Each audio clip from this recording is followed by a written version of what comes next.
Hey, everybody. Welcome back to the Canadian Real Estate Channel. I just had some crazy technical difficulties there where I didn't see the clip, but I really hope that you guys did see the clip.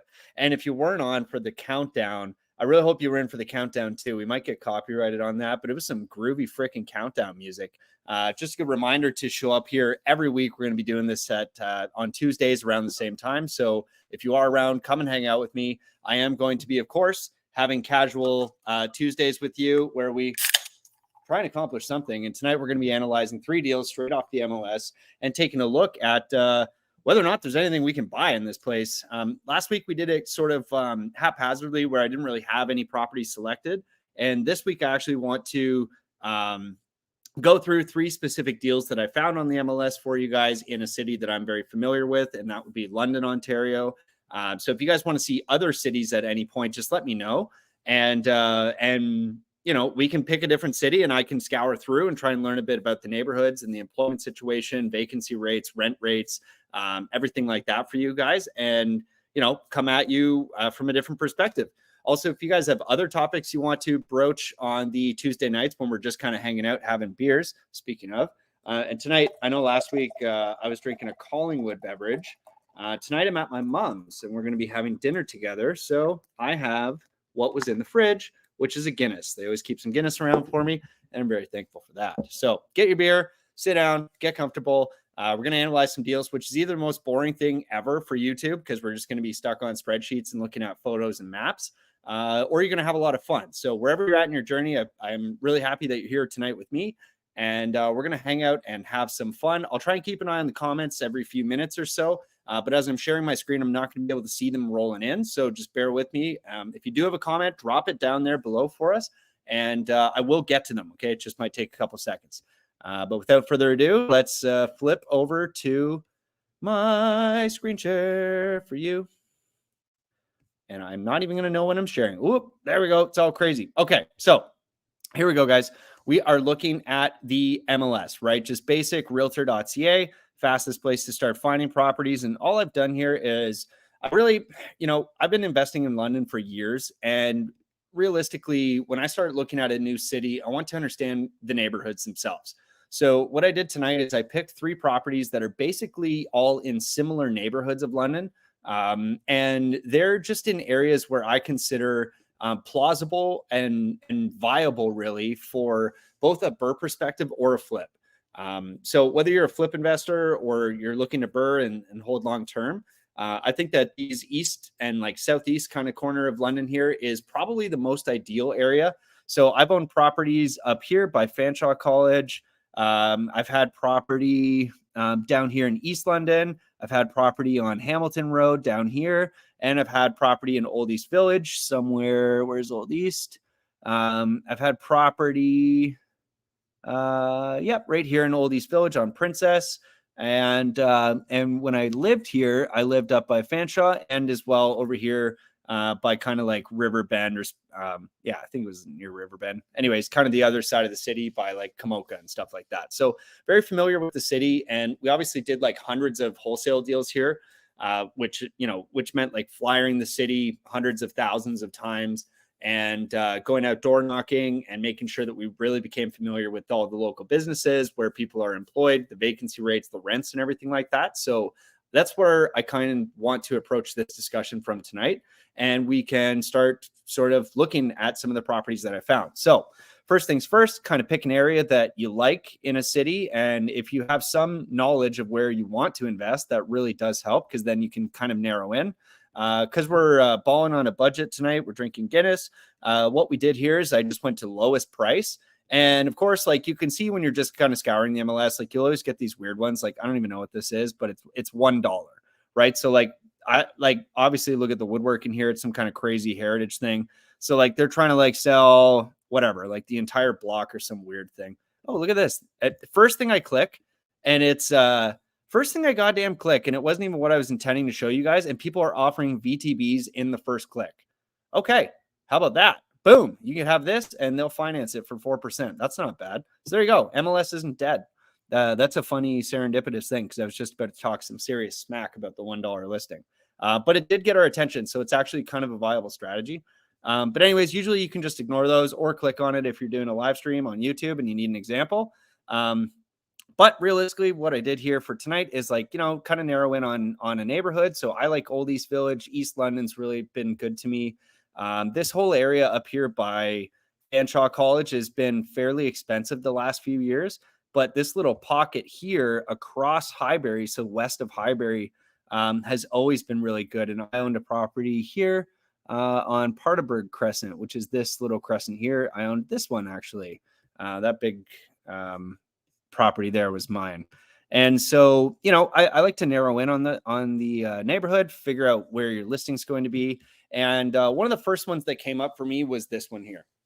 So I want to show you right now a property at 355 Hamilton Road and just kind of have a discussion. So if you're from London, you know that Hamilton Road is like probably one of the worst streets in the city.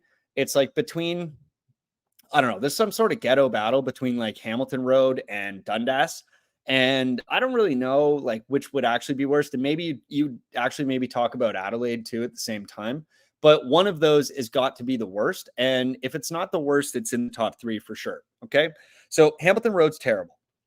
It's a main street. So it's kind of like the main, vein getting into London from the 401. So it kind of like splits the city, right? So Hamilton Road goes like this. If you're coming from Toronto, you're heading west here, you get off the highway, boom, on Highbury, and then you come over to Hamilton Road, and then you head inside the city. And you can see here this little flag. And that's Google remembering that, hey, I actually used to own this building here. You can see that I did all the windows and everything. It's all blacked out. Looks pretty sick now, right by the Tim Hortons there. But what I got to tell you is, based on experience, I can tell you. So I owned this building right here. Okay, not that. That's a church. Where are we here? So I owned this one. Okay, this is my building. And absolute goddamn massive shit show. And I mean, I seriously mean it. This was a problem. And this building here, like, I bought it for, I think like 250,000, and it was a fourplex that was just completely absurd. It was like the worst condition property you could ever buy, straight up D class. And then what it is now, and I should actually go back and look at the sales history for that building because it's probably been sold a couple times now. It's doing much better now, but it doesn't really make up for the fact that the neighborhood itself is pretty rough. This building here is an absolute and utter disaster. Okay. Total disaster, all sorts of riffraff in the neighborhood because of it. And so that you can't ignore things like that when you're actually considering a building, even despite the price, right? Here's another crazy thing here. Some nice free advertising for Tatty So Batty. But this building's always super sketchy. And of course, the building we're about to look at is right here in the middle of the sketch. Now, why do I even bring this up? What's the point of even talking about this building if it is so sketch? And as you can see, even Google knows it's sketch as it's boarded up and has been. And this is one thing I just wanted to show you guys. You can see here that the Google photo we're currently looking at is from October 2022, and it's boarded up in 2022. Okay. So what that means is absolutely nobody's been here for quite a while. And that's worth considering when you're thinking about looking at a building is like, okay, what's going on in the neighborhood? How has the neighborhood been changing? And what's the opportunity for upside here? What's potential future ARV going to be? You can see here, like this must have changed since I sold that building. But Billago Energy Corp, like, I don't know what that is, but it's some sort of front. Like it was never anything when I was there, and it certainly doesn't look like they've made crazy moves. And it's probably just doing nothing. But anyways, at the very least, you've got a fire hydrant here, and that's going to be important for you as this building actually has, if you look at the notes or if you have access to the notes, which I do, it's got some fire damage inside. So a couple things right off the bat with this building. It is going to be absolutely miserable inside. Okay. There's no photos. So if we go back to the listing here, there's photos of the front, the front and the rear. Not even the rear. It was too hard to go to the back and too hard to go to the side. But we can get that from Google Maps, which is why I always start here with Google Street View anyways, because it does allow you, like, look at this. Google Street View can do a little more effort than what Realtor.ca is showing us right now. So we can see it's just boarded up all around. But like my other building right here, it's got a very similar style, right? It's built in a similar time. And it's this yellow brick that is absolutely stunning. And if you do the black windows like I did, it actually starts to look really nice. And slowly but surely, the neighborhood is slowly getting better. And Hamilton Road's kind of the last road to get better because it's not on these nice like side streets, right? Like these side streets are obviously more ideal because like if you come down here on Mamelon, like all of a sudden, like you walk even 1 or 2 blocks here and you're into like this really quaint, quiet, suburban, just like nice, nice area. I mean, it's still kind of run down. Like these buildings still need a lot of help and there needs to be a lot more investment in this area. But this is where people like, this is where my wholesale deals have been coming from for years. Right. And that's actually a great thing because as the years go by, these properties continuously get turned over and we start to like actually raise the value of the entire neighborhood as a community of investors. So, when I look at a building like this, right, you want to consider like, well, what's going on in here on the notes in the private side there, which I don't know why it's not just in the description, and hopefully I don't get spanked for saying it, but there's about $5,000 of smoke damage or like fire damage. So you can see here, it's obviously being sold as is. They don't want to do anything with that. It's only actually been sitting on the market for 12 days, which is really interesting, right? Because the building we can see was boarded up for at least 2 years, right? And now we're seeing it come on the market right now at sort of a weird time in the market. You would think that 2 years ago when this was boarded up, you would have sold at the peak, but I would say that like potentially gives you some sort of negotiation power, or at least some ability to ask questions like, hey, like how much equity do you have in this if it's been boarded up for 2 years? Is there potential for a vendor take back, whether that's in first position or second position?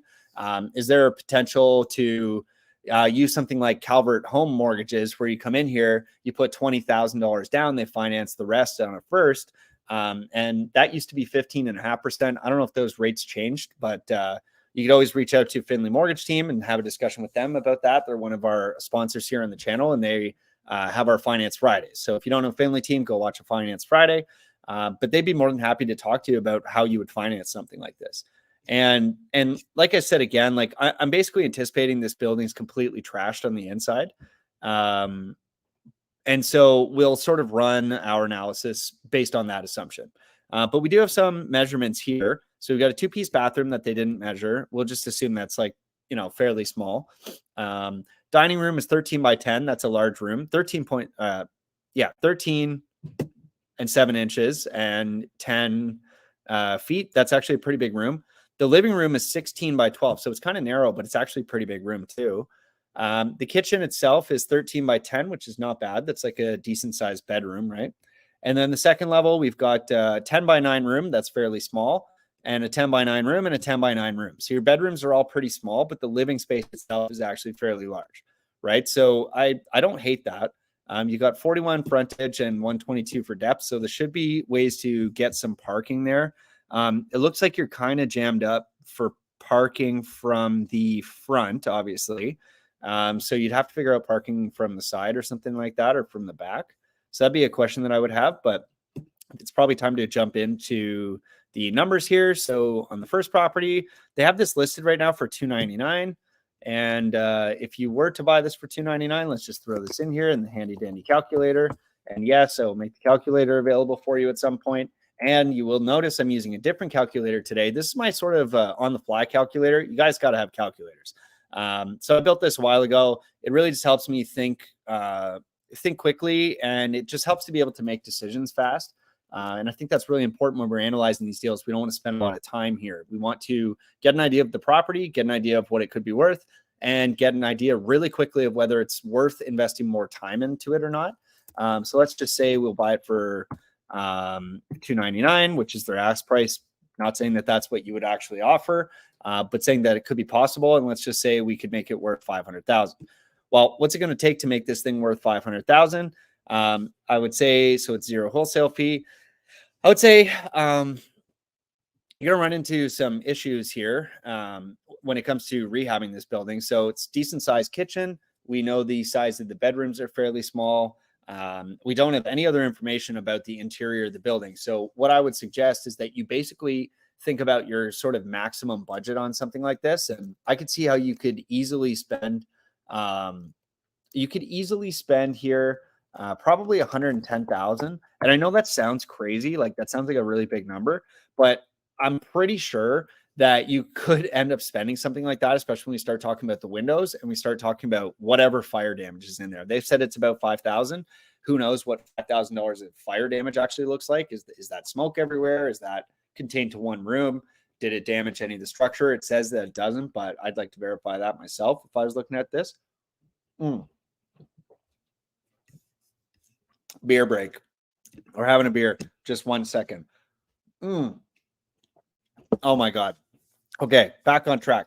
110. You could spend 110. I wouldn't even be shocked if you spent 130, but the real question is going to be whether or not you should, want to do something like that. So if we put this up to 130 and we say, like, you know what, we're going to max out, we're going to redo everything. We're going to do all of the floors. We're going to do the kitchen cabinets. We're going to do both bathrooms. We're going to do all the flooring in the bedrooms. We're going to do windows, including casing. We're going to do some minor repairs and stuff. I think we noticed, right, that would have to be done on the outside. So like, yeah, like if you look at these windows, like these old frames are going to have to be looked at. You're going to need new doors. You're going to need, I can't really see the roof that well, and the picture's 2 years old. So we can walk around here and just try and get an idea, a slightly better idea about what the roof looks like. Oh, the roof looks actually pretty good. Like this side, at least. Oh, I don't know. There could be some lifting on there. Eaves troughs, right? Those look terrible. But the brick looks pretty good. Right. So the redeeming factor here is the yellow brick is super cool. The roof doesn't look bad. I don't think the roof looks terrible, but we would budget in just some minor repairs and stuff like that, to looking into what the roof's saying. And what else would we do? We would have to do the lighting for sure, probably a bit of touch-ups on the landscape, and make sure that we actually have a parking space. That would be a huge deal here. And if we don't, let's move some earth, pour some pad, and add a parking space. So 130 sounds kind of aggressive, but it's probably not. And, if you're doing 100K reno plus, really depends here. It's going to come down to your capability and what type of crew you're using, but hopefully you actually would have a decent amount of skill, but this is going to take some time, right? So what I would usually think of here is like, you do your down payment, you get the property closed. I'm sure it's immediate possession or whatever terms that you want for that. And then you've actually got to start the work. Then you've got to actually list it for sale if this was going to be a flip. Something like this is probably going to sit on the market, right, for 30, 60, 90 days. And so we have to include that actually in our time in the deal. So I always like to put something like 6 months. So you can see really quickly, just based on this simple calculator, if we have a mortgage at 6.5%, which maybe is not possible, just based on the fact that it's a like total ship box, like it's probably going to need some crazy financing. So you might want to do something like 15%. But again, this calculator is built for speed. It's not really built for analyzing each specific deal, like down to the nitty gritty. So I like to just go off the cuff here. And the reason why it sort of matters here is because you would probably do, if you were doing a private mortgage like that, you would have something like interest only payments. But for the sake of this analysis, we're going to use a 25-year amortization. Okay, which is going to actually change the payment quite a bit. But if we assume mortgage payments something like $31.56, and we're going to spend 6 months in the deal, if we spent $130,000, we would have a total cash required of $226,000, and we would have an ROI, return on our investment, of something like 2.62%, which is not exactly ideal. It's somewhere near inflation. Where inflation should ideally be, and somewhere below where inflation currently is. And so I would say from that perspective, the flip is out. Now, if you say, you know what, Adam, I went for a walkthrough and, we're not working with a ton of data right now. I went for a walkthrough. This looks like it only needs $98,000. All of a sudden the numbers are very different. And all of a sudden your numbers go from like 2.6 up to 19.5% on your return on investment, which would actually be pretty badass. But the problem is we don't have any information, right? So one of the reasons why we love getting more information is it helps inform our decisions on how we're going to finance things and how we're going to prepare for the budget, as well as what sort of scope of project we need to do. So I would always bear that in mind as we as we look through these deals, and that's why on the calculator, I want to see like what's the worst case. Like if we needed to do literally everything and it costs, retail prices and everything like that, and it would take 6 months for us to do it, or at least 3 months in the project and 3 months to sell, then we know at 130, we'd probably break even or lose money, or maybe make a slight profit, but it's not going to, really get you paid, considering this is 6 months of work or 6 months of holding to make, 6,000, right? That's $1,000 a month of pay. I don't know about you guys, but I prefer to be paid more than $1,000 a month. So if we do find out though, that like, I don't know, you can do this for 95 maybe, and then you make 40 grand, well, maybe that's not so bad. Maybe you'd actually start considering that. So let's assume still though, that it will be 130, and we'll look over here to the other side of my calculator, which is, BRRRR, right? And so the BRRRR is looking at like, what do we think the actual rents are going to be? And what do we think the future value of the property is going to be? And how much of our investment can we pull back out in order to, get our capital back and re-rent the place out. So it's buy, renovate, refinance, rent out, and repeat. Or sorry, you rent it out and then you refinance it. I haven't actually had to say BRRRR in a long time. So there you go. There's Adam slipping. So you got your ARV at 500, which just copied over from our flip calculator. We've got our purchase price at 299, and then market rents plus utilities. So this is all included here. So I would say, for a property like that, I used to get 2,400 for a much smaller thing. So like, I don't think 28 is unreasonable. I don't think it's too high. Maybe you could get slightly higher. I'm not really sure, but you might be able to get a little bit more than that. But I would say this is probably reasonable, right? So I want to always look at what's reasonable here, and not try and be super optimistic realistically, because it's just not useful to do that. So if it does take us 4 months in the refi, that's going to inform us about how much cash we're going to need here. And it looks like we still need about 209,000 to do that. And if we come down here and just look at sort of the rates that it would take. So let's just, again, put this to 15.5 because it's going to be a really shitty purchase. And then I didn't look at rates for, so TD Canada mortgage rates or whatever. This is going to pull up some sort of rate calculator for us, and we'll just look at TD for now. Okay, so we're looking at like maybe we can get it down actually to as low as 5.3 or 5.69. So we'll go back here to our calculator, which is actually not bad. So 5.3, check that out and just see how much that helps us. And it looks like we're still losing about, $372 a month. And you're like, Adam, why are we losing so much money? And it's because we are looking at an after repair value of about 500. So realistically, the reason why this calculator is showing such a loss like that is because we're assuming that you are going to want to pull your maximum equity out at 80%, right? So when we pull out that equity, you get your post refi variable costs, and you can see here that the mortgage is still going to be about $2,400 if it's at 5.3 with a 25-year amortization. And it's not going to work, right? Like it's just too much if you can only get 2,800 for the actual property.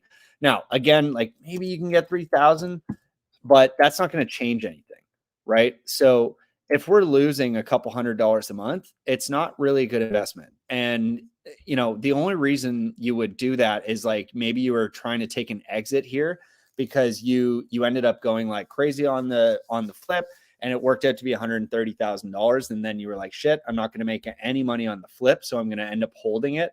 And so what would it look like if I had to hold, right? That's why I do this calculator with the same numbers, because what usually ends up happening is like people try and do a flip and it doesn't work out, so they end up with a BRRRR, or they try and do a BRRRR and it doesn't work out and they try and sell it and like fire sell it. And so if you're like trying to fire sell, well, you're making $1,000 a month and you just held this thing for 6.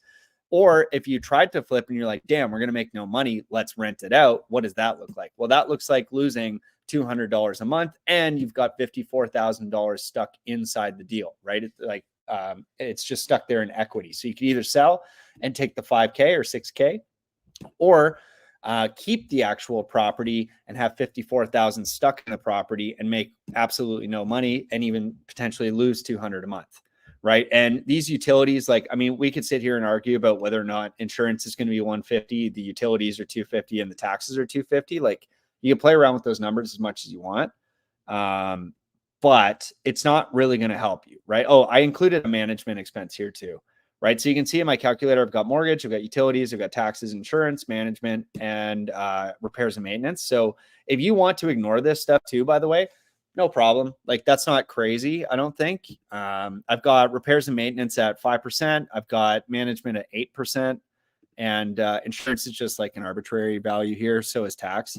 But those would be like, pretty typical values. So like in your best case scenario, you could just delete these if you're going to like self-manage and you don't really care about repairs and maintenance. But again, for the sake of the calculator, like it's never a bad thing to overestimate your cost, or at least be realistic, because when the smoke detector needs to be replaced, or like the toilet issue, or whatever the hell it is, like those are our actual costs, and it does cost you time, even if it doesn't cost a whole lot of material. So I like to talk about that a lot, right? Like, it's important to understand that those costs are real. And so you may as well have them in your spreadsheet and in your calculator so that you're not being unrealistic about what you're actually going to make, right? So if you delete that, what is that, 390?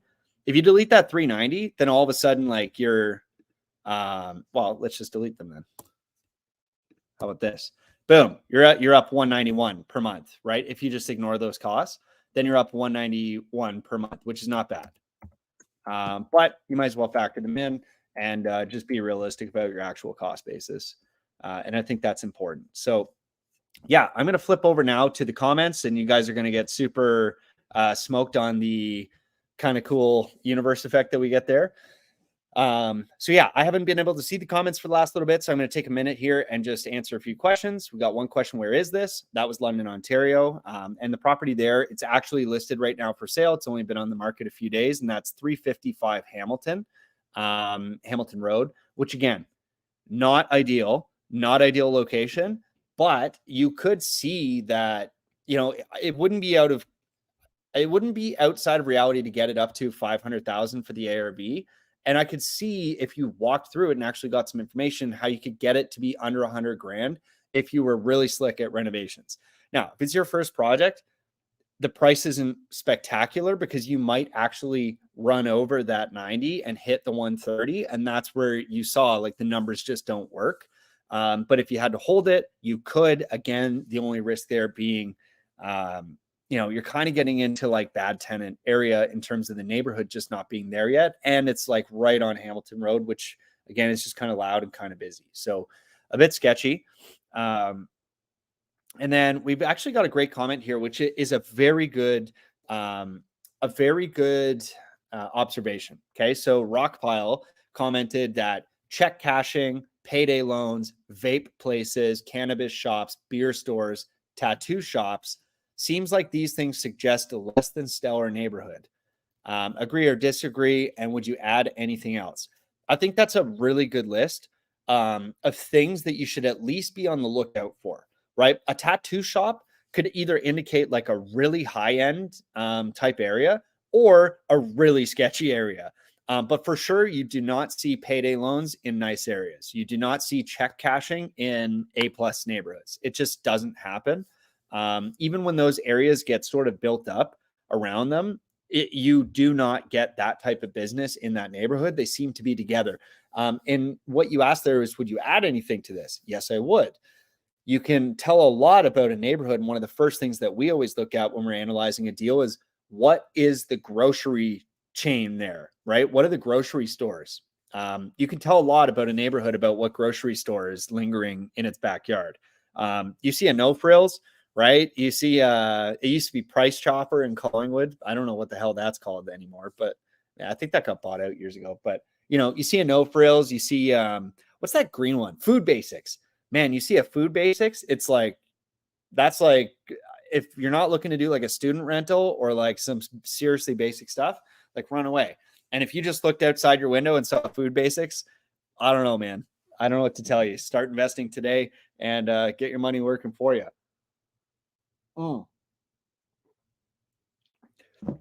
Hope somebody, there's like an absurd amount of Guinness that gets lost every year to mustaches, and it's like millions of liters, which is a crazy stat.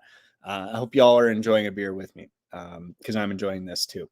So grocery stores, the kind of the number one thing I look out for. Certainly any payday loans or cash checking places. And like the problem with those places, they're usually like in like a more dense area. So you'll have like a bunch of multifamilies or low rises or something like that, where a lot of congregation can happen. Like check cashing places are not a good sign usually, right? Because that's usually like near like that original main street where like the people are hanging out. There's lots of homelessness. There's lots of vandalism. There's lots of like crazies. Not necessarily good for after repair value, and certainly not great for tenant quality. Now, we've got a unique situation here in London where we've got like Dundas Street. At some point, they decided to like make an effort to like revitalize it, right? So you had businesses like Ilberry and Goose. You had the Root Cellar. You had that distillery that opened up there. You had these businesses trying to really push their way in and try and like revitalize the downtown. But the problem is, it's just such a there's so much momentum there in the wrong way that you have to have such a concerted push from both the city and the businesses to actually get it to work. And it's pretty hard. And like, you can look at Hamilton or look at Windsor, look at Sarnia. You can see this in all of those towns in those original like Main Street areas. It's just hard to get that cycle broken. So yeah, I mean, things to look out for, right? Opinion of buying. One last comment here, and then we'll go back to the second property. So Rockpile, thanks again for contributing to the conversation. Opinion of buying multifamily near hospitals and casinos. I love that. Like personally, I'm a bit of a higher risk investor. And so I like the idea of like doing short-term rentals or even medium-term rentals to something like nurses or doctors in residency or people visiting their family members and friends at the hospital. I think that's a great idea. And like I've played around with Airbnb quite a bit. And, if you ever find these properties, it's not a bad idea. And actually one of the next properties, I think it's the next one that we're going to look at, could be ideal for a student rental. And like, if you're still into that or you're at the part of your journey where that sounds good because you can get some additional cash flow, then like by all means, like do it, right? Like it's just, there's trade-offs, right? Thomas Sowell said there's no solutions, only trade-offs. And he was very correct about that. The student rentals are fantastic for revenue, not ideal for someone like myself who's trying to be more passive. And the way, like if you're just tuning into the channel and you're kind of new to me and new to the channel and maybe even new to the idea of investing, like there's no such thing as passive investing, okay, at all. Like it never existed. It was a lie. They sold it to you. Here to tell you, it's Fugazi. All right. There's no passive investing in real estate. It just doesn't exist. And not even lending is passive because, I've had bad debts as well, right? Like where you make a loan and then like 2 years later, you're like, Jesus, like this thing's a year overdue and you're chasing them down. So there's no passive investing. It's trading off like what sort of revenue do I want? How much effort do I have to expend? And what could possibly go wrong? And that's risk, right? So anyways, with that all being said, I'm going to jump now back into my screen share and I'll be showing you the next property that we're going to look at. So just give me a moment here. Oh, there's your space stuff. And here we go. We are at the next property that I wanted to review with you guys, which is a different type of property. Okay. When we think about this property here, we've certainly gotten off of Hamilton Road itself, and we've sort of gotten into a different conversation, right? So you can see here when we zoom out, it's not actually that far from the last property that we looked at. So, if that last property was right here on this intersection here, then we're only like, I don't know, whatever you want to call this, like 1, 2, 3, 4, 5. Let's just call it like 6 or 7 blocks, right? We're not that far. And you can see here, there's some train tracks, obviously, a lot of train tracks. And it's actually just off of one of the main roads that connects the sort of south and north of London and crosses Hamilton, which connects the west and the east. So this next property is totally different, right? You can see it's smaller. It's like vinyl, old vinyl. It's kind of like a wartimey house. And you can get sort of the vibes just by looking at it that maybe it's like grandma and grandpa's house, right? And so it's totally different than the yellow brick road sitting on Hamilton, but you'll see that it's kind of similarly priced. And the reason why I wanted to bring this property up is because it's not that much more expensive, right? It's 20. Well, and again, when we say expensive or not expensive, inexpensive, when we're looking at listings, just remember, guys, that this is a list price. This is not their final price. This is not the price that they're going to accept or not accept. This is an idea of a starting point for where you can anchor yourself to be within a certain range of. Okay. So just because it's listed for $20,000 more doesn't mean it's going to sell for $20,000 more. It might sell for a lot more. It might sell for less. But it's a good place to anchor yourself to at least start the conversation and start looking at the numbers on your spreadsheet. So as I look here, there's a bit of information you can pull just off the MLS that I like to look at. So zoning level, excuse me, zoning may allow for an additional apartment in the lower level. Great. That's an additional dwelling unit. That would be fantastic to get a little granny suite in there. Definitely would help your revenue out. It's been listed only for 5 days. So it's, it's pretty new on the market. Taxes are only $2,000, which is fairly cheap for that area. And it's only 650 square feet. It's very small. Okay. Super small building. But it could be super cute. And it does have 2 parking spaces, and it's off. The reason why I like this building is because it's off the main path. It's actually off Highbury. And so you can slip into here and you're not getting that feeling that you're like on the main drag. So let's look at the photos here. Sort of granny's house on the outside. And what do we expect to find on the inside? Well, more of the same, right? So this is not bad. Look at this flooring. Like, that's original hardwood, guys. And it looks like it's actually in pretty good shape. You could say what you want about sort of the finishes in here. Certainly outdated with the, wallpaper border. And I don't love whatever this material is here. It doesn't look great to me. And you can notice right away that it's got a window shaker here. So we're probably not looking at an air conditioning unit throughout the building, although it looks like it's heated with forced air. So that could be a simple $3,000 air conditioning unit to get that going. So just kind of looking at the inside here, it's got a decent sized little living room here. Oh, I'm stuck on, I'm stuck. Okay, here we go. We're back on track here. So moving on, this is like a kind of small, kind of narrow bedroom. More original hardwood that looks pretty good, and a sliding patio door. And then boom, the kitchen. It's actually not a bad sized kitchen. Obviously, your fridge is going to be somewhere behind us from the perspective of the photographer. Yeah, there we go. The next picture shows the fridge. So fridge is kind of out on its own little island here. And then you've got this walkway. And I really do kind of despise these layouts. You see this all the time. But at the same time, like, it's actually quite a bit of space, right? Like, you could get a little breakfast nook or like a little round table here and fit that in between, or just reconfigure this whole space entirely, right? And like, ideally you would just do that. But I mean, replacing, if you were thinking about updating these cabinets to the new shakers, like, $4,000 is way more than enough for all the cabinets, the countertop, and getting all of that done. So that's not hard. Plus, you can keep this sink, maybe just get a new faucet. Looks like a new dishwasher, newer. And honestly, you probably keep the stove around too, if that's a chattel that comes with it. So like, really, you're just looking at new cabinets that would really freshen it up, get some new lights in there. Pro tip, by the way, Amazon, freaking Amazon, man. They're selling those flush mount circular lights that you typically buy at like a Home Depot or something. Those lights at Home Depot are $90 right now, which is absurd. And on Amazon, they're $31. Okay. So I did my whole recent project for basically the cost of 2 of those lights. I got 6. And so that was really fantastic. So Amazon's the way, and it delivers like immediately. By the time you're done clicking, it's at your front door. So I like that. This type of old flooring here, this like linoleum nonsense, just actually, that might be like a roll-on vinyl stuff. Just floor on top of it. Unless this level's like completely insane, then just floor on top of it. Who cares, right? Just use that as an underlay. There's no point getting too crazy with this. Doesn't need to be hard. We don't need to make this stuff complicated. We don't need to make it hard. Be simple. You got some nice cedar trees in the back. You never know.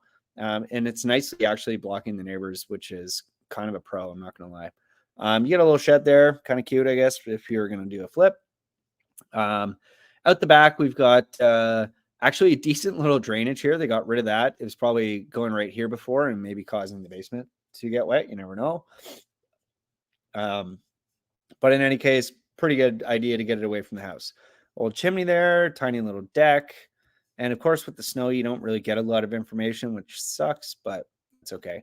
And we've got the basement. Okay. Woo-wee. Wood paneling. I like that. Huh? Ceiling's a little sketch. Wood paneling's a little sketch. Carpet, certainly sketch. But carpet in the basement, not a bad indication that it's potentially very dry down there. And so that doesn't hurt you. But, you know, I can almost smell it. You know what I'm saying? I don't really love that. Rip the carpet out, guys. Rip it out. Rip it out. Rip it right freaking out. New flooring down here. Flooring that I just did was like $249 a square foot, and it's really quite lovely stuff. If it is super dry down here, you could even go with that same flooring. It was like a really thick, I think it was 14 millimeter laminate. And for $249, this stuff was really quite good. You probably want to, you know, update these. And like this wall, like, I don't know. I mean, like that's obviously not doing anything. So you can just open that up. Yeah. What else do we have down here? What can we see? What can we see? Huh? I like to look at these photos and just creep right in on them. Wiring doesn't look like super old. I'm not seeing any knob and tube or anything crazy like that. You got a nice piece cast here. There's laundry down here. Looks pretty good to me. And again, this would look great with just some vinyl or laminate down here. So yeah, that's the property. And again, like if we look at the same numbers, right? If we just literally keep the same numbers for this, there's no way you spend 130 here. You're probably spending, I don't know, freshen the whole place up. New cabinets, new flooring. I would do new lighting. I would do probably something for the curb appeal. And obviously you have to repaint the whole place. But like I just did my whole unit for like, I don't know. I did it for like 18,000. Right. And that might even be crazy here. That might be really crazy. I don't know if it's crazy, but it might be crazy. And our purchase price here, I think the list was $329. So let's just say they actually want to get that. And let's just say that cost 3 months. Oh, well, we can't do anything in 3 months. We'll say it's 4 months because we go in and we just do like a lipstick flip. And maybe if we do that lipstick flip, it doesn't actually net us that. Maybe we'll do 420 just for the walls.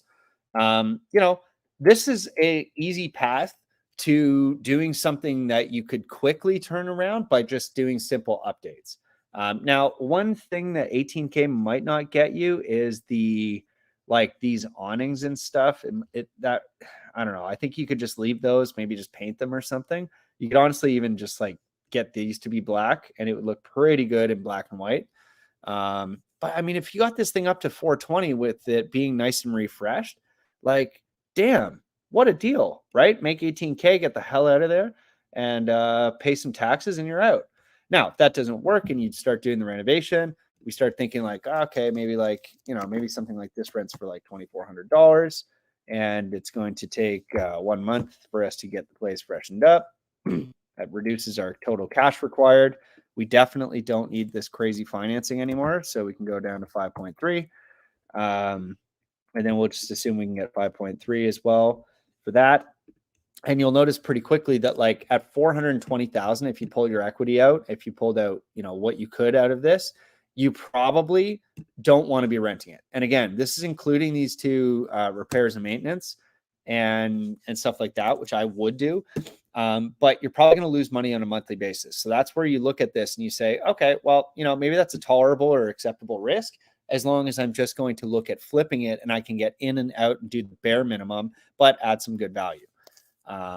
I don't think that's unreasonable, guys. Like I really don't. I really think you could get in there, do all that work in 1 month if you pre-ordered the materials and get out of the property and have it sold within 90 days, right? That seems totally reasonable.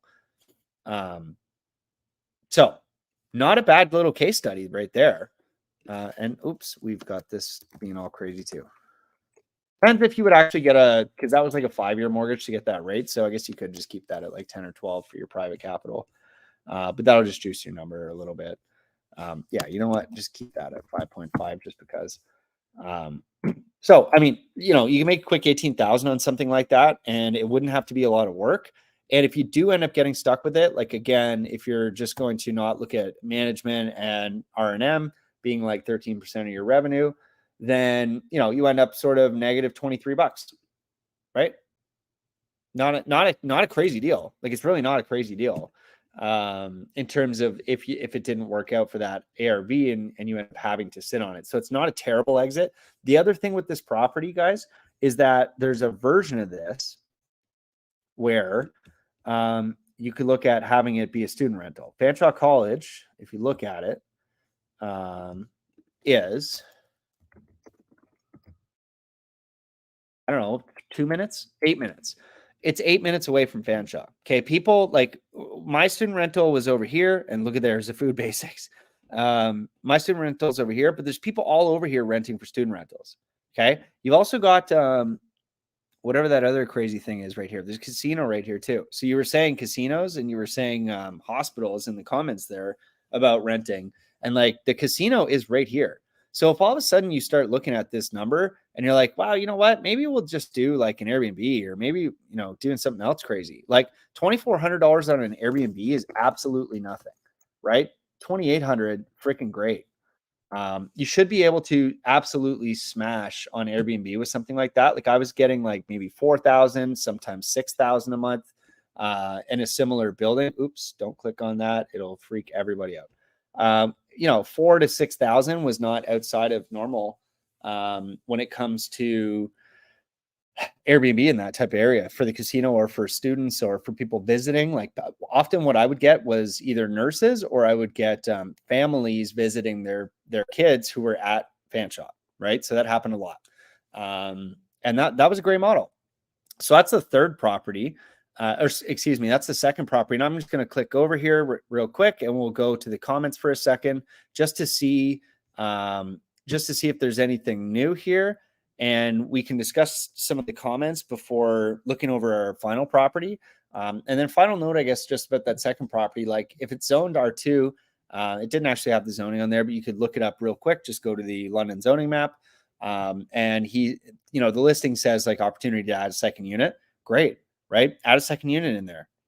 If you can, right? If you wanted to do something like that, like it wasn't a huge amount of space in the basement, so you'd be kind of pulling hair, but at the same time, like you could do that, right? It's possible to do. And if it's duplex, like, easily you could get 15 aside. Doesn't really matter what size of the units anymore in London. Like rents are just absurd. So to get 1,500, I think would be a no brainer. So that's 3,000 in total rent for long-term tenants, or go with something like an Airbnb, get your rental license, do all that, and get some more revenue. Like, I mean, there's nothing wrong with that, right? So we got a comment here from Rockpile again. So thanks again. For a sale like this, second one, where it looks like the owner may have passed, do you do a background to see if they have children out of town or whatever, or are motivated to sell? It's hard, I think, to get great information about stuff like that in Canada because we're just so high on we're so tight on privacy laws that it's actually fairly difficult for us to get any type of information like that. Like you could obviously look at like if there's an obituary or anything like that, you would be able to find out by having the geo warehouse information who actually own the house. And so you'd be able to get the name and stuff like that. But with like the granny's house type thing, like they might just move to a nursing home, they might have done whatever. When it comes to their motivation though, it's really hard to pick that out from MLS and from the realtor because they're obligated to not tell you, right? Like they have a fiduciary obligation to keep that information private for their clients and to make sure that like, they're not crossing any lines when it comes to like giving you information that would give you an advantage over the actual seller, right? Like they have an obligation to do what's in the best interest of them. So it's hard to find out that info, but at the same time, like you could go and like, I don't know, you could look for signs of that, right? Like you could, if you're doing a drive by the property and you see somebody there, like why not poke your head in and be like, hey, what's going on? Like what's up with the property, or talk to the neighbors, right? Like commonly what we would do with off-market properties is talk to everybody in the neighborhood. Like you see a property that's all banged up, right? There's like crazy overgrown grass, the roof's destroyed, there's a tarp on the roof, there's like, derelict vehicles in the front, or like a bunch of toys, there's like 400 dogs. Like all of those are signs that you should have a further conversation. And guess who wants to tell you about that is the people that live right next door, and they're pissed off at these guys. They're like, yeah, you know what? This guy, he lives there forever. He never pays his bills. And you know, or he lost his job, or he's going to get another job or whatever, right? Like they have information. We call this person the neighborhood mayor, and the neighborhood mayor, like they know everybody, right? That you have a neighborhood mayor right now in your neighborhood who knows everything about you. They know when you go to work. They know what you eat. They know what you're throwing out in your garbage. They know what your dog's name is. They know when you walk the dog, what your cat's name is and what it eats. Like these people, they're everywhere. And like, sorry if that creeps you out, but it's just the reality. Like people are kind of crazy. But the neighborhood mayor might have info like that for you. So just go talk to everybody, right? Talk to the neighbors, get yourself out there, get seen. And then we've got comments on Jalna and White Oaks. So yeah, I mean, if we're specifically talking about the London neighborhoods, I never actually got into White Oaks. I didn't invest there primarily because the properties didn't seem at the time when I was investing in London to have the as much potential upside as something like Old East Village did, right? Old East Village, even Soho, the properties are just great there, right? Like there are these really beautiful, like those yellow bricks, those red bricks. Even there's a whole bunch of that, like that flat red brick series of houses. That's fantastic. And that neighborhood just has a vibrant, like passion to it, I guess. Like people have like those wildflower gardens outside of their buildings instead of grass. You know what I mean? Like things are happening there. There's a brewery.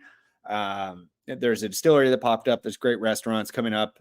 And if you just cross freaking Adelaide, the worst roadblock in the world, you cross Adelaide and you're into Woodfield, which is this gorgeous, stunning neighborhood. And so it's not that big of a reach to see how Old East Village could eventually become similar to what Woodfield is now. Everybody in Woodfield just cringed, but you know what I mean? White Oaks does not have that going for it. White Oaks has like kind of a, you know, sketchy mall. It has like some sketchy apartments and condos that you're commenting about, which is cool. And there's probably money to be made there because maybe it's still not popped as much. I'd have to look at the actual stats for the city to confirm that, but you know, there's opportunity everywhere, I guess would be a short answer. Longer answer being I personally never spent any time looking there just because there was so much potential in Old East Village and even in Soho. So I guess real short answer, I don't know. But there are some cheap condos there, like on all over there. Like there's condos that are like, you know, 180, 255. The problem with that is like, what's your total, what's your maximum and highest and best use, and what's the rent for that? Because if the highest and best use is just a long-term tenant, then like what's your potential rent? 2,400, right? 2,500, maybe 2,800. Can you get over 3? I don't think so. And so if you can't get over 3, and your condo plus its fees are going to start costing you somewhere around there, it just doesn't seem like a great upside to me. Especially because there's still properties out here like the one we just saw, which is like off the beaten path, but in a decent neighborhood that could sell, you know, in the 400s after you just touch it up because it's just dated. So I would certainly be looking at that. And so I'm going to show you guys now the last property, and it is 8 o'clock. I'm going to jump off real freaking quick after we look at the last property because I got dinner with my mom. Okay, I'm really excited about that. So 1272 Bridges is the one that you want to look at. Is that what you're saying? That's the one we just looked at. That's the one we just looked at. What are you talking about? Okay. So you might have missed that. You might have missed us looking at 1272 Bridges, because that is the one that right here that we just discussed. So you can go back and look at the replay if you want to look at the sheet, but the numbers real quick. Look like this. You could probably get in and out real quick just by doing a quick touch up and make some money. If you did have to hold it long term, though, probably not great. Like it's not going to be the perfect bird that you're looking for, and it's probably not going to be that great cash flowing asset that you're looking for. But I mean, you could make a few bucks, and if we ignore management and repairs and maintenance, you could actually make a few hundred a month, which is not terrible. 376. Not bad at all. And really, you'd only be left with 25K in the deal, which starts to make this actually kind of look like a spicy deal. Maybe it is a deal. If you guys want to make an offer on this property, by the way, just reach out to me because I do have my real estate license now. So I can make these offers for you if you guys want to reach out and touch base about these in the future. Hit me up, brothers.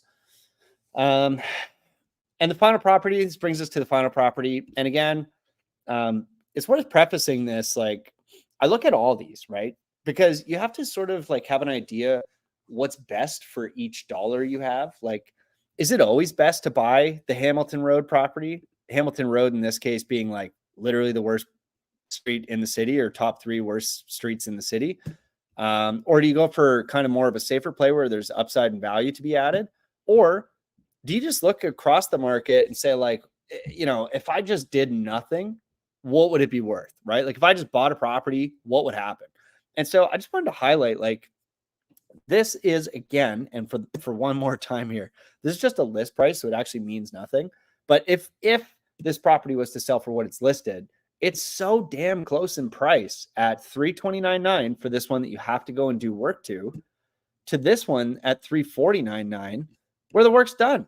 Look at it. It's got this cute little facade. It looks like the roof's in good shape. The siding's in good shape. You even get a hose. And I don't know the last time you guys bought a hose, but holy smokes, man, hoses are like $100 now. So that's $100 hose right there. You can negotiate that right into the deal. I'm being silly, but actually I had to buy a hose recently and I was like, damn it, are you serious? Oh my God, there's a flamingo. See, $349,900, you get flamingos. This is a real deal here, guys. I'm serious. But you come inside and I mean, it's clean, right? It's clean. This ceiling, I mean, you could update this. You could get a new chandelier, right? You could update the blinds. You could update the flooring, but why would you, right? You could paint it, but why would you? Right? You could do drywall on the ceiling, but why would you? Why would you do it? Look at these countertops. Look at this backsplash. Look at the flooring in here, right? Ceiling, again, super ugly, but why would you change it? It doesn't matter. It doesn't matter. You're not going to change that. You're going to leave it. This Home Depot special, why would you change it? It's perfect. Okay. Oh, they left some original flooring here for us too. Now the rug is probably covering some really worn out flooring. Well, that's okay. It's original. Original's a vibe. Black wall too. Like it's a little risky, but we like that.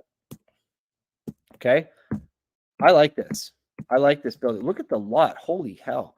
That is a big lot. That's a really big lot. So now we start to get into fun territory. Okay. Say you buy this, right? You're going to get the best financing. Oh, I should show you on the map where this is first before we get all crazy here. What is this? 51 Ada, right? 51 Ada. 51 Ada. Ada. All right, look. We're in a totally different side of town. This is actually a nice side of town. Like, so Adelaide Street, it's kind of known for being just kind of terrible. Like, it really is kind of a horrible specimen of a thing. But once you cross this river, it changes. All right. Things are a little bit different down here. And I guess it's called Chelsea Green. I've never really thought about it. We sold properties before on Josephine. Good street. Edna, good street. Over here on Thompson, like Matt McKeever, as you all know, Matt. I hope you know Matt. If you don't, look it up. Gladstone. All right. First time I met Matt, this is the first property right here that I worked with Matt. It was 115 Gladstone.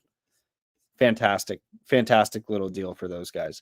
But anyways, you're in a different vibe here. This Hamilton, and again, it's very close. And that's where you might be like, dude, all this stuff's so close together. It's like, yeah, man, the East and the Southeast are where it's at though. So this is like the terrible property, right? Worst property in the whole planet. And then, like, I don't know, 4 or 5 blocks, you cross this river, you're down here in Adelaide. It's quiet. It's quaint. It's nice. Look around, guys. It's not bad. You'd live here. You'd live right here. Look at that door. I like that. I like that little stoop. That's a nice stoop. And if you got stooped, you know you don't got problems. That's a profit word. Stoop is a profit word. So, you know, you look at this, there's twins, right? You got twins. So maybe you can even buy this. Maybe it's package. You got 2 houses there that are the same because they're all just cute little wartime houses. And once you've done one, you've done them all, right? And so you start thinking about that and you're like, oh, we better get off this. This is going to get me spanked. How come I can't reopen the closed tab? That was a pain in my ass. Sorry, guys. Wow, usually you can do that, can't you? Reopen closed tab. Yeah, there we go. There we go. Sorry, there's technical difficulties there. But with this, I mean, you just walk into this, don't touch anything, don't refinance it, don't do anything, just put your down payment in and just see what happens. And then with that huge lot, you could actually look at potentially adding an additional dwelling unit to there, right? Like that would be the freaking play. So it's 349.9, and that's where it's going to stay, right? So when we start looking at that, 349.9, you're not really going to flip it. There's going to be zero rehab budget. There's going to be half the legal fees, right? Because you're not going to sell it. There's going to be way less land transfer than that. Maybe, I don't know, 2,500. There's going to be lender and broker fees at like, I don't know, 1%. Way less, right? Your realtor fees. I even have taxes in there. That's cute. Are going to be nil because the seller is going to pay them. So let's just do 0. Right? Mortgage payment, we'll use that 5.3 that we found at TD. And we'll say that, maybe you can get, I don't know. I don't know as much really now on the rents, but we'll say you can get 2,400. Okay. 2,400 doesn't seem bad. And again, something like this, like, are we going to need management? Are we going to need maintenance and repairs? Probably not as crazy as normal. I'd even look at just deleting that. Taxes probably aren't going to be exactly 250. They're probably a little bit less, but we can keep that. And then let's see what else we got to change here. Oh, and this is plus utilities. So like we actually can juice that number up a little bit, I think. Legal fees, that's closing costs. What's this? Land transfer. It's a little bit high. I'll take that down. Lender and broker. We just need one side. Right? I'm totally screwing my calculator up here, by the way, guys. It's going to be a problem for later, but that's okay. So, what we're looking at here is we'll just give it a month of vacancy because London's got basically no vacancy. So we've got a mortgage, we've got taxes, utilities are covered inside the rent. And so, we're saying that's about $300. So it's $2,300 in actual revenue that you'd get after paying your utilities. And like, boom, you could get $500 cash flow. And that's like the do nothing approach, right? So the least amount of work. Obviously, if you looked at flipping it, you're not going to get anywhere because there's no money, like you can't really add a lot of value. Like if you're going to add an additional dwelling unit or something, maybe you can add some value, but you probably aren't going to do that. And so, this property, it's funny enough, the actual one where you do nothing, based on the calculator at the very least, is the most profitable, right? We contrast that to having to do 2 months, 3 months work on the other property and like 6 months of work for the other one. And your return on investment is by and large much better on this property, right? Where you're getting a cash flow here, you could get 500. Now, if we start adding back in some of the costs like management and repairs and maintenance, now it looks like the building has actually been sort of well kept and it's like even updated really. So your repairs and maintenance is not going to be too crazy. But like say you get a property manager or whatever, you could do that times, I don't know what a property manager is worth these days. Maybe they're worth 5%. Even at that, I mean, you're still at 380 a month. So I'm just going to exit here out of my screen share and just have a quick discussion with you guys. I think at the very least, it's worth having the discussion, right? It's not always the case that you need to go for like the craziest, hardest, most derelict building in the neighborhood, right? It depends on your investing strategy. So ask yourself, what is my why? What are my skills? How much time do I have to invest? What's my network good for? What are my exit strategies? What's the neighborhood like? What's the potential ARV? What's the highest and best use for this property and for this neighborhood? And go from there. And like, to be honest, out of those 3 properties that I saw there, and again, with the caveat that like, we're just looking at list price. So like, who knows? It could be anything, but with that caveat that like, if the list price is at all a relevant anchor for price for us to use, then that third one's probably the better deal, right? Like, unless you think you can get real value, you can get a real lift, like maybe my ARV is too low. on the Bridges one. If it is, like, with 1272 Bridges, if my ARV is low, that might be a better money maker.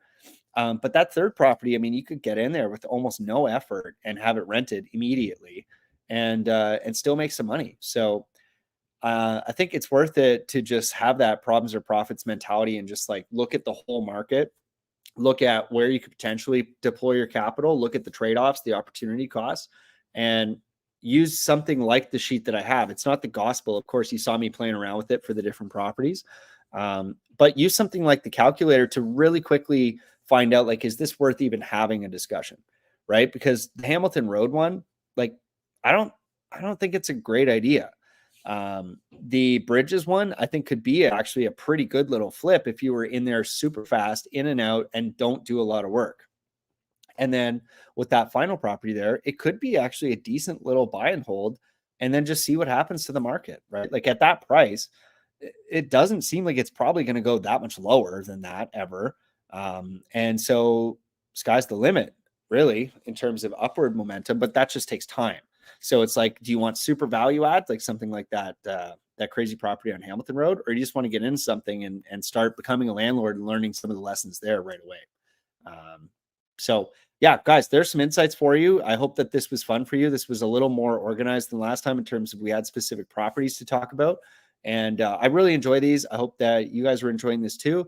And final touches here on some of these comments that I'd like to get into. And then I'm going to say goodnight and I'm going to go have dinner. So Peter, the producer, Peter Klosko, has said here, Bank of Canada interest rate announcement tomorrow. What do you think they will do? I don't know. I actually have no idea. I really don't even know where I'm at on this anymore. It'd be cool if they lowered it just because the market would go crazy. I don't think that they will go. I don't think it's gonna be anything dramatic. How about that? I don't think it's gonna be dramatic. If it is something dramatic, like, cool, let's have fun. The party will be short lived and it'll come with a hangover if they do like lower rates crazy, do anything weird like that, because I'm not sure if our like employment stats and everything else are looking so hot still. But yeah, I don't know. We should see about that. And we will be posting. You guys can check out if you're not already. Get on the Instagram, Facebook, Instagram, YouTube. Follow Pete. So that's Peter there. Peter Klosko, Peter the producer. Follow the Canadian Real Estate channel on Instagram. Follow myself at Adam JD Martin. Stay in touch with us because we'll make some kind of post or at least comment about it tomorrow. I'm sure every realtor you've ever known is going to as well, so you might be sick of it by then.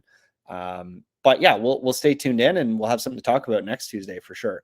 And final comment here from ML is another consideration for the particular area might be a storage facility being built at Highbury and Bridges that would affect your decision on investing in a property like this. Boom. That's a great insight. It's always good to like Google the area, right? Like any property that you're looking at. This is why I use like Google Maps. I use Google Street View. I use the zoning maps that are available to you. Get all the information you can, right? And again, like the purpose of tonight's review was to show you that, like, we took like an hour just because I'm talking the whole time to you about it, and I want to hopefully help some people out with some education. But if this is just me like flying through the calculator, like I'm going to spend 30 seconds. I'm going to pop those numbers in just based off top of my head numbers. And then I'm going to be informed based on the calculator. Do I spend even another second on this property or do I just move right on? Right. And that's the purpose of what I was trying to show you tonight, because it's really just about speed. Right. And once you've decided, okay, the numbers could work. It's like the comment there from ML, like, okay, boom. Now that we know the numbers could be worth it. Like I actually like that Bridges deal. Boom, go look up the zoning, right? Look up the news. Like maybe there was just like a drug raid at like the neighboring house and like 12 people died. Like, I don't know, but you could find all that stuff out with a quick Google search, right? Go walk around on Street View. If you're in the area, go take a drive around the neighborhood, right? Go talk to the neighbors if you want. Like go figure things out about whether or not you like who's in the area and what that area could do for you. And then this final question, I'm just going to answer it super quick because I don't know anything about that. And then it's dinner time for me, guys. Kara McMaster asked, is there anything different about purchasing a property in Quebec versus Ontario? Well, I'm assuming one of them is in French and ours is in just basic English and legalese. So I have no idea. I'm going to be honest with you. I really don't. It's pretty simple here. We use a lawyer on both sides, and you have like a deposit and a couple of forms that you have to fill out. I'm sure that it's very similar in Quebec, but I cannot say whether or not it would be the same. And I'm almost certain it wouldn't be. There's probably some extra steps or something like that. But yeah, I don't know. But wherever you are, though, always just use a local expert, right? Like if you're looking at properties in Quebec, use a freaking expert, because you're going to not know. Like when we were showing you the map there of London, like you won't know the difference between east of Adelaide or west of Adelaide. Like we were just talking about London for the last hour. If you're east of Adelaide, it's not the same as being west of Adelaide. West of Adelaide is like $300,000 more, right? And it's like just better. And so if you don't know that about your area, you're already 300 behind. So you'd overpay, but be on the wrong side of the street. And so I just recommend you look someone up in that area. And unfortunately, no, I don't have a recommendation for Quebec. We're super light on Quebec. So if you do find someone, mention that you found them after the guy on the Canadian Real Estate Channel was like, go find an expert, and have them call us, because we're looking for people to come on the channel who are experts in their area and who want to be giving market updates as well. And that's a program that we've been doing. So every Tuesday, we're going to be tuning in live and having discussions like this with you guys that are sort of like two-way street. You get to talk to me. I get to yell at the camera and pretend like I am there with all of you. And then we have our segments that are regular, right? So we always have our market updates. They're monthly, and we get all of the agents that we can, and we get a standardized set of metrics, and we're going to push those out to you guys, so that you guys always know what's going on in the various markets that we're looking at, and you have an idea of what's going on in terms of the numbers, but also the soft stuff, right? So like what's going on for employment? Are there new job opportunities? Is there things like ML just mentioned here with like a huge storage facility being built? Cool. That's a cool thing that we can add if we want to talk about London again. So that's really cool. And we also have regular content coming out all the time with myself and with other guests that we have on the channel that are tactical, right? So like actual just tactical knowledge, 10 tips, 3 things, strategies, tactics, all the stuff that can help you get further in your investing career. So guys, without further ado, I hope you had a great time with me. I know I had a great time with you. And thank you to everybody that commented and participated. It really helps us continue the conversation, and it helps to give me something to talk about as well. Because as you know, I've just been talking straight to the camera for an hour and 12 minutes. So I'm going to go have dinner with my mom, and I hope everybody has a fantastic evening. I'll see you back here next Tuesday, where we'll talk about something else fun. You can look forward to that being scheduled on YouTube, so you should see it ahead of time so you can set it up. If you're not already subscribed, smash that. If you want to continue the conversation with me offline, or at least off the stream, boom, it's right there. Adam JD Martin. That's how you find me. Okay. And I'll see you soon. Cheers.